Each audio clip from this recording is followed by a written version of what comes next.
यानंतर बघूयात महत्त्वाच्या बातम्या। पीक विमा योजनेच्या अंमलबजावणीमध्ये सुधारणा करण्यासाठी समिती नेमणार, कृषी मंत्री धनंजय मुंडेंचा बैठकीमध्ये निर्णय। ठाकरे गटाचे आमदार राजन साळवींच्या कुटुंबियांना मुंबई हायकोर्टाचा दिलासा। एसीबीने दाखल केलेल्या गुन्ह्यात साळवींच्या कुटुंबियांना अंतरिम जामीन मंजूर। 21 तारखेला पुन्हा सुनावणी होणार। मुंबई पुणे एक्सप्रेसवेवर आज दुपारी ब्लॉक घेण्यात आलेला आहे। दुपारी 12 ते 2 वाजेपर्यंत हा ब्लॉक घेण्यात आला। गॅन्ट्री बसवण्याचं काम हाती घेण्यात आल्यामुळे ब्लॉक घेण्याचा निर्णय घेतला होता। महाराष्ट्र समृद्धी महामार्ग वन्यजीवांसाठी वरदान, खास वन्य प्राण्यांसाठी उभारण्यात आलेल्या अंडरपास आणि ओव्हरपासचा सुयोग्य वापर होत असल्याचं अभ्यासांती निदर्शनास आलंय।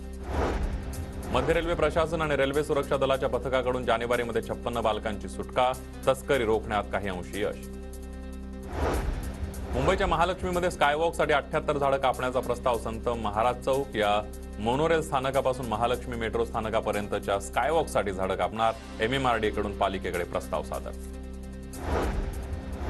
मोकळ्या जागांच्या धोरणाबाबत अद्याप निर्णय नाही, पालिका आयुक्तांकडून स्पष्ट। मात्र श्रेयवादासाठी राजकीय पक्षांकडून ढोल बडवायला सुरुवात। नाशिक शहरामध्ये लवकरच ई-बस धावणार। आडगाव परिसरामध्ये बस स्टेशन उभारण्यात येणार। नाशिकला 50 PM ई-बसेस दिल्या जाणार। नाशिक महापालिकेच्या दुसऱ्या टप्प्यातील नोकर भरती अडचणीत। मनपाचा आस्थापना खर्च 41%वर, पालिकेकडून आस्थापना खर्चाची अट शिथिल करण्याची शासनाला विनंती। लातूरच्या किल्लारी भूकंपग्रस्तांच्या घरे भूखंड हस्तांतरणास सरकारची परवानगी, विक्री करण्याचाही मार्ग मोकळा। आमदार अभिमन्यू पवारांच्या पाठपुराव्याला यश। नाशिक रोड रेल्वे स्थानकामध्ये 100हून अधिक सीसीटीव्ही कॅमेरे बसवण्यात येणार। गुन्हेगारीला आळा घालण्यासाठी प्रशासन सीसीटीव्ही कॅमेऱ्यांची संख्या वाढवणार।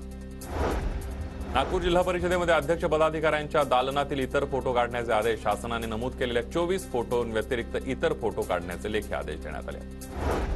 हवामान अंदाज सांगणारे देशाध्यक्ष 99 तर राज्यातील 11 केंद्र बंद होणार। केंद्र सरकारच्या निर्णयाविरोधात कृषी हवामान तज्ज्ञ न्यायालयात जाण्याची शक्यता। भिवंडीमध्ये एकाच रात्री 2 मंदिरामध्ये चोरी करणाऱ्या अट्टल गुन्हेगाराला अटक। आरोपींकडून चोरी केलेला 1,450,000 रुपयांचा मुद्देमाल जप्त करण्यात आला। शांतीनगर पोलिसांची कारवाई। पालघरच्या मोखाड्यातील तरुण राणा राजपूतच्या हत्येप्रकरणी 3घांना अटक। आरोपींना पोलिसांनी हैदराबादमधून ताब्यात घेतलं।